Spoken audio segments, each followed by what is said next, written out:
Welcome to the Live STEM Show. Hi everybody, how are you doing? Today you're gonna be learning so much. Yeah, hi everybody, I'm Brendan. I work at Google in London. I study at Columbia University. I study in Harvard University.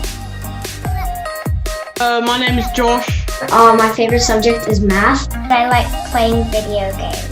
So why are solar heaters on rooftops painted in black?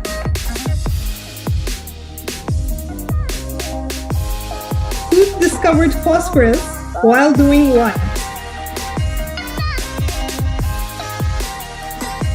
There's some laser type of thing coming out of it. Whales and dolphins are not fishes because they have lungs.